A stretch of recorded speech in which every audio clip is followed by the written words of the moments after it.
Why do investors look at the dividend payout ratio, and why is the payout ratio even important? We're going to talk about that and more in this video, and this is how things are going to unfold. It's not like you're going on a date with a nice lady, you have dinner, and you go back to your place, and she whips out a Johnson that's bigger than yours. There's going to be no surprises unless you're into that kind of thing. And for the purposes of this video, we're going to be talking about the payout ratio for normal companies that pay a qualified dividend. If you're wondering about the payout ratio for REITs, then go ahead and watch my video that I made on that you see on your screen right now. I'm gonna be honest, it's pretty good and tasty, like a fresh quarter pounder with cheese from McDonald's. So to understand the dividend payout ratio, you gotta know what the net income is. It's what investors refer to as the bottom line. It's the amount of money that's left over after paying all the business expenses. Pretty simple stuff, right? So let's look at Nvidia as an example. Right now they're trading for about $117, $118 a share, and they're up by 144%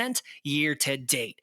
Their dividend yield is 0.03%. Their dividend payout ratio is 1.8%, meaning for every share in Nvidia that you own, you get 4 pennies each year in dividends. But they're growing that dividend by 37% year over year. So this is the dividend profile. And as you can see on your screen right now, the dividend payout ratio measures the percentage of a company's net income that is distributed to shareholders as dividends. Alternatively, in lieu of the net income, we can also look at the EPS if we plug the dividends per share into the formula. It reaches the exact same conclusion for the payout ratio. So to get this, you can do the total dividends paid divided by the net income, or the dividends per share divided by the earnings per share. And why did I want to talk about the dividend payout ratio today?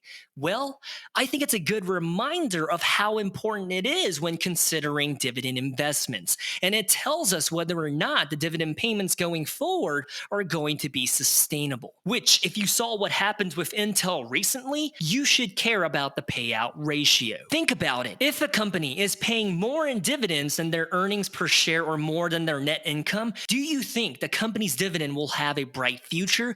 Do you think the dividend will continue? Do you think the dividend has room to grow in its payout? Probably not, right? So, real life example, Nvidia pays 4 pennies in dividends per share. You take that and you divide it by the current earnings per share, which is $2.13 a share. When you do that, you get a 1.8% payout ratio, meaning this is really sustainable and Nvidia has a lot more room to grow their dividend if they really wanted to. But now let's go ahead and look at another example. I want you to pull up whatever website you use to screen stocks, whether it's Seeking Alpha or whatever it is, and look at the dividend payout ratio for Clorox. Ticker symbol CLX. It'll probably have some wonky number like what you see right here, 216%. My goodness gracious. That means they're paying double in dividends in comparison to their net income or in comparison to their earnings per share, meaning this is not sustainable. I know on YouTube, PPC Ian, who is a fantastic dividend investor, he loves Clorox, but with a 216% dividend payout ratio, it's a pass, right? We shouldn't bat an eye to Clorox. And when I look on a different platform, Morningstar, the payout ratio is just as ridiculous, 213%. And maybe that's because in 2020, during the height of the pandemic, bleach and other sanitizing products that were made by Clorox, they helped the company to balloon up in valuation. I think they reached what, $237 a share back in August of 2020. And since then, it's been on a slow decline and even trading flat. For the past 5 years, your investment into Clorox would have been a negative 0.9% without thinking about the dividends, of course. Let's look into this a little further. But before we do, I wanted to tell you something about me, right? I've always been a germaphobe. Ever since I was a little kid, I've always just did not like touching doorknobs or shaking hands. Not because I don't like the other person, but because I think about their filthy fingers and what kind of boogers and buttholes they shove their fingers into. So during my time in the army, one of my biggest struggles was pooping in the woods because the entire ordeal from start to finish was messy. right? I'm talking about every other poop session that happened at night. I'd be seeing sticky chocolate on my fingertips from my fingers ripping through the wet wipes. And maybe that's because I was angry and I was aggressively wiping and my fingers just happened to just rip through. But, anyways, seeing poop on your own finger is not a pleasant experience. However, during the pandemic, I don't know what it is, but the germaphobe within me just intensified. And I think that's because all over the news, they wouldn't stop talking about how crazy and how contagious this virus was, and I didn't want to get sick. And now that the pandemic is basically over, you would think that my germaphobe tendencies should have peeled back to like the 2019 levels, but it hasn't. I'm at the point in my life where I literally use a Clorox wipe to clean my phone almost every day because apparently our phone is dirtier than a crackhead in a large city that sleeps on your sidewalk. So shout out to Clorox. I don't know what I would do without you. Personal feelings and my weird tendency to be a germaphobe aside, back to the video, their projected annual dividend for this year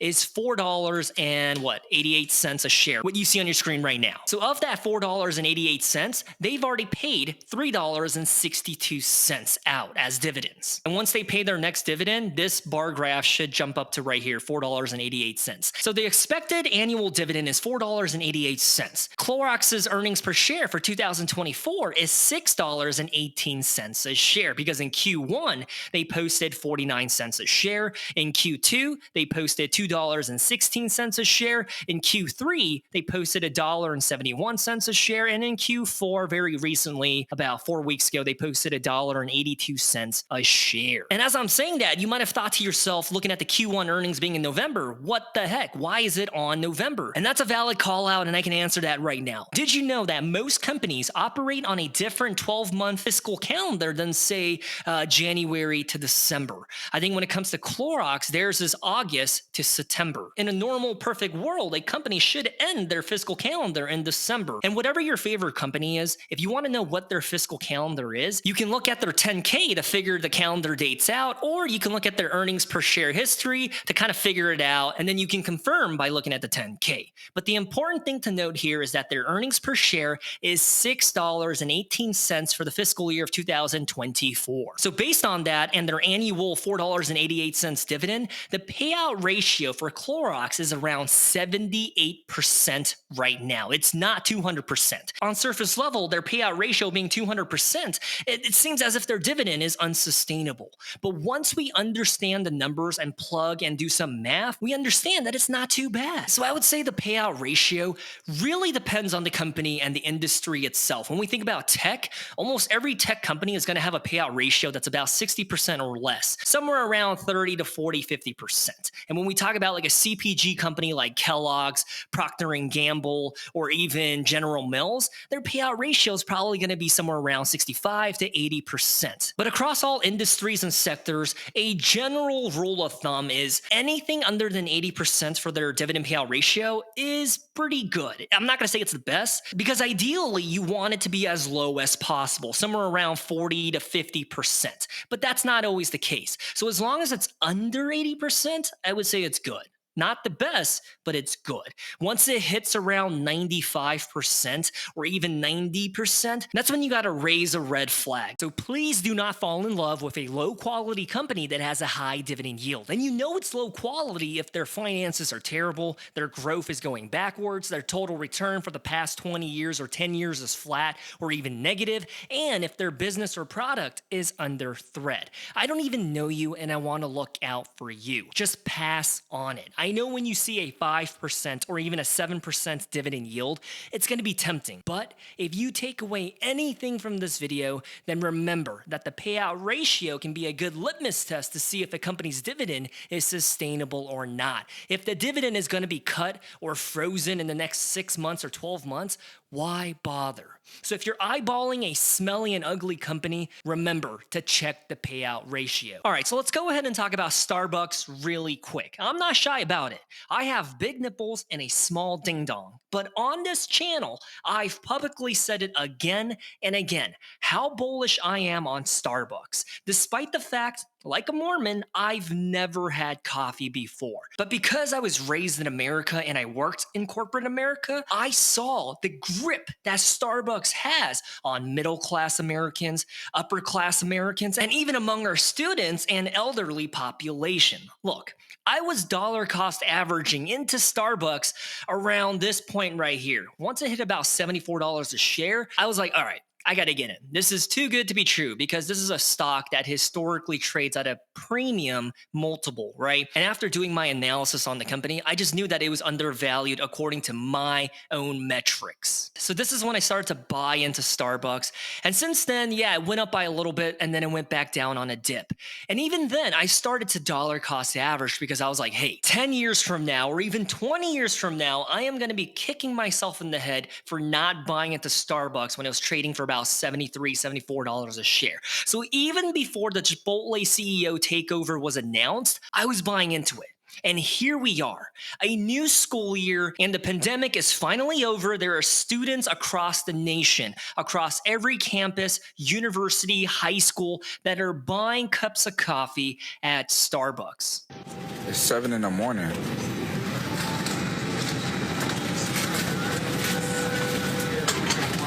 And even though the stock is up by like 25, what is this, 26% as of recently, I'm not selling anytime soon. I still believe in its growth story. I think it still has a lot more room to grow. I think right now, $94, $95 a share.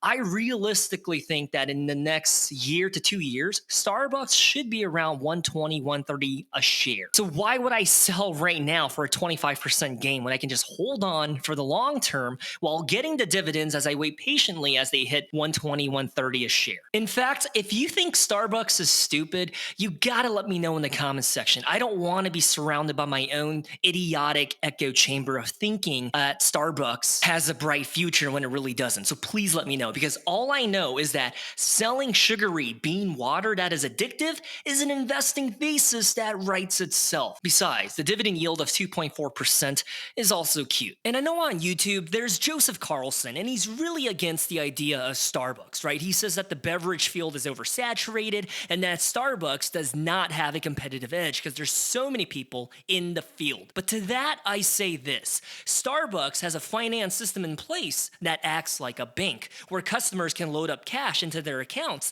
to get more loyalty points, which means Starbucks gets interest-free loans from their customers. It's brilliant. And not only that, it means something when you walk around with a Starbucks cup in your hand, to class, to that business meeting, to the office, to the warehouse, even if you're a stay-at-home mom, you gotta impress your golden doodle. That brand, that status is contagious, and people want to be seen with it. And lastly, their seasonal drinks are best in class. Every single winter, every autumn, every summer, every spring, they have these special drinks that customers get all hairy and horny for. Their investing thesis just writes itself. Now, granted, Starbucks has been going through a pickle for the past 5 years because they had a bad CEO and they had performance issues in China. But I still believe in their turnaround story. I'm not going to say that Starbucks is my biggest conviction or anything, but I still like the company. And if you want me to expand upon my thoughts, just go ahead and watch my analysis video, because as I look through their finances and their numbers, it makes a lot of sense. Those are my thoughts on Starbucks. All right, next, let's go ahead and talk about Nvidia. They recently posted their earnings, and it was nothing short of beautiful, according to my own standards. You're beautiful, even though you're fat and ugly. Oh, yes. So August 28th, 2024, which was literally like 2 days ago, the estimated EPS, earnings per share from Wall Street, was 65 cents a share. They actually posted 68 cents a share, so they beat on the EPS. And on their revenue estimations, same story. They estimated $28.7 billion, but they actually posted $30 billion.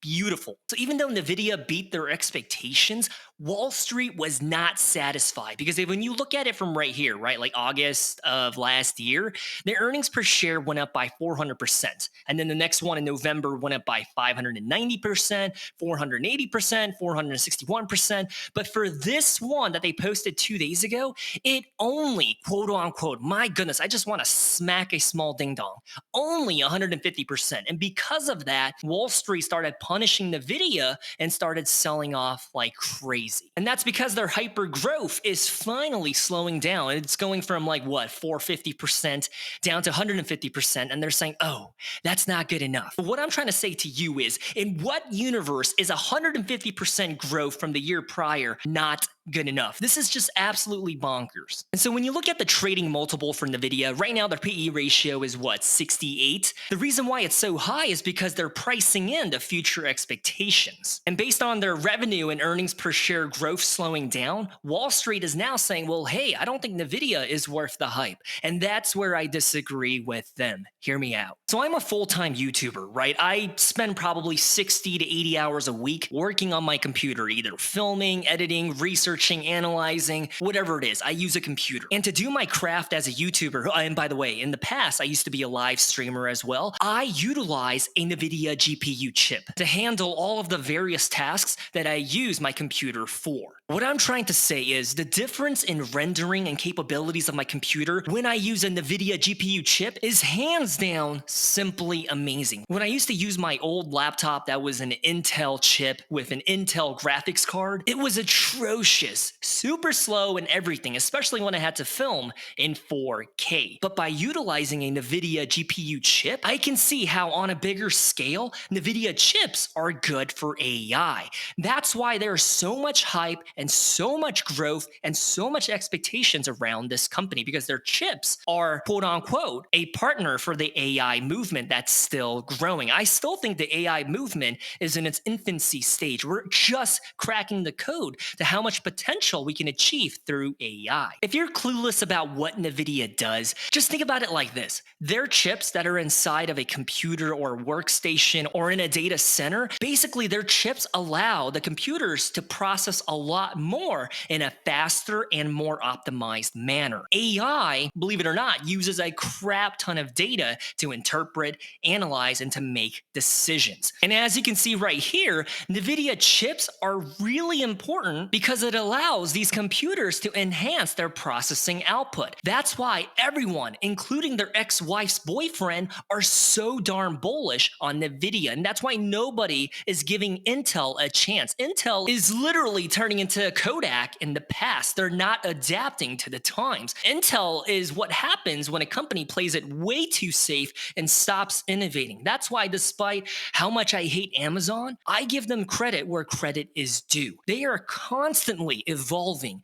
innovating, adapting, and trying out and testing the waters. Whereas on the other hand, Intel, once they had a stable and good product back in the early 2000s, they just kept that product and stopped innovating. And if you're wondering why I don't like Amazon, it's basically because of the way they treat their workers, not only in their fulfillment centers, but in the corporate office. I've heard nothing but negative things about Amazon. So my opinion is based on how they treat their employees. But going back to NVIDIA, I will personally only use AMD or Apple M series chips for my computers, right? I will never touch Intel. Even if it has big boobs and smells like cheeseburgers, I personally refuse to buy any product that uses Intel. That's how I feel about their technology. So despite the growth of NVIDIA slowing down, I still think the sentiment around the company within the industry, if you are a software engineer or you work in Silicon Valley, you are probably super bullish around NVIDIA. Maybe Wall Street is not because of the drop-off in year-over-year numbers, and that's all they care about, right?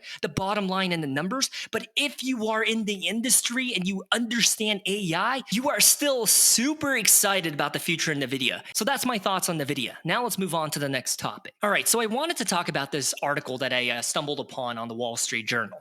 The American dream feels out of reach for most. A Wall Street Journal poll shows people want a home, a family, and a comfortable retirement, but say those goals are tough to achieve, even with hard work. I'm still waiting for us to hit 5,000 subscribers before I make my life story video, but a little about me. I went from being in the top percentile in the US in terms of earning power to now being in the bottom percentile. Right? I work a minimum wage job part-time, and I do this YouTube thing full-time. And going from making a comfortable six figures to now making barely $15 an hour, I do feel the struggle. But fortunately, it's just my wife and I, and oh yeah, her boyfriend. I'm just kidding. But jokes aside, genuinely, I don't know how working class families are doing this right now, how they're able to survive. Inflation is ridiculous, and everything feels so expensive right now, it's crazy. And if these families that I'm talking about have kids in the picture, that burden of trying to survive is just a little bit more difficult. And check this out, while 89% of respondents said owning a home is important, only 10% said home ownership is easy or somewhat easy to achieve, meaning the other 90% are just like, yo, this is getting out of hand. I don't know if I can afford a home. And I love this quote in the article that comes from a 22-year-old that makes about $30,000 a year. He says, they don't tell you how hard it is to obtain the American dream, says Washington. You have to learn that on your own. Economic mobility has declined in recent decades on the whole, economists say. And this paragraph right here is pretty wild. While around 90% of the children that were born in 1940 were ultimately better off than their parents, according to research, if you were born in the 1980s or maybe the 1990s, about half of us are going to do better than our parents. And I love this quote by this MIT professor right here. It's still a coin flip whether or not you're going to earn more money than your parents, but mobility probably hit a record low in the early 2020s. And as I scroll down the article, check this one out right here. Many are struggling to achieve their goals of home ownership at all. Owning a home was a record 47% more expensive than renting for the past 12 months. And what's crazy is when I was going to grad school, my old apartment had cockroaches everywhere, and they raised the price of rent by $700 once my lease was over. Thank God I was graduating and I was moving, but like the apartment complex did not do anything to make that extra rent valid. They just added it on there without changing anything. The cockroaches are probably still there. For me, the American dream feels further away than it's ever been, says Murphy. And check this out right here. Do you think the American dream that if you work hard, you'll get ahead still holds true?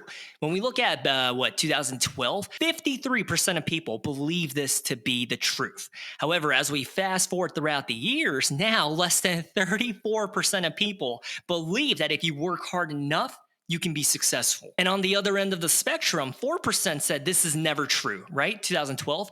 And now 17% of people believe this to be false, that you cannot work your way to success and happiness. What's funny is I still want to be a homeowner someday. I know right now, probably not going to happen because the price of homes, ridiculous. It's stupid. I personally think that we are in a housing market bubble, but I'm not a real estate guy. I just look at the price of homes and their valuations on Zillow.com, and that just reminds me of prior housing market bubble crashes. I'm not saying anything or insinuating anything, but it's just what I see. So I'm patiently waiting for it to burst so that the price of homes become reasonable again. Because now that I'm in my 30s, I'm getting sick and tired of renting all the time. I want to have a stable home. And I can't make that happen unless I move somewhere to the Midwest in the middle of nowhere with crackheads everywhere. But in the meantime, I'm trying to stay positive and happy about my situation. And I wanted to talk about this article because if you are struggling, I just wanted to let you know, hang in there. Stay strong. Tough times don't last, but tough people do. And you've got what it takes to see it through. And besides, the interest rate cuts are coming up and dividend stocks are going to be hot again. So if you feel like this is overwhelming or giving up, don't. You've got what it takes. That's why you have a bald head, because bald men tend to be stronger mentally, physically. Even if you're ugly, you've got what it takes, man. And lastly, as promised, the stocks that are in my radar right now, realistically, I'm going to be okay if I'm not able to purchase any of these companies at the prices that I want. It's not a biggie. But if these companies reach these valuations in the next month or so, I might pull the trigger. The first one is going to be Chipotle, ticker symbol CMG.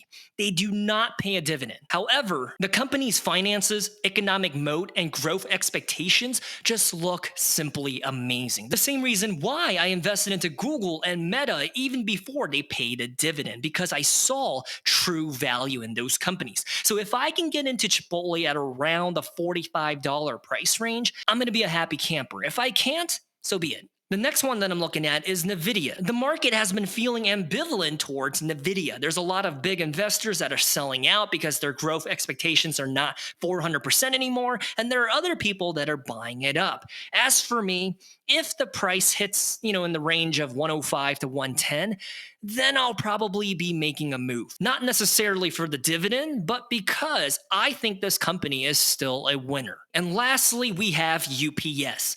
I know, Their volume of goods that are being shipped right now have decreased year over year because less and less people are relying on e-commerce now that the pandemic is over. But I think this is a solid company for the long term. When almost every dividend company feels expensive right now, to see a good dividend compounder on cheese on a dip is pretty attractive to me. So I'll probably snag a share or two every time that it reaches around $120 a share. I know, this video was kind of all over the place, but let me know what you thought. If there is no feedback, I'm going to go ahead and assume that you hated it and that you prefer to braid your wife's facial hair in your free time and that you're a freak. But jokes aside, have a good one, everyone, and stay safe. Amos signing out. See ya.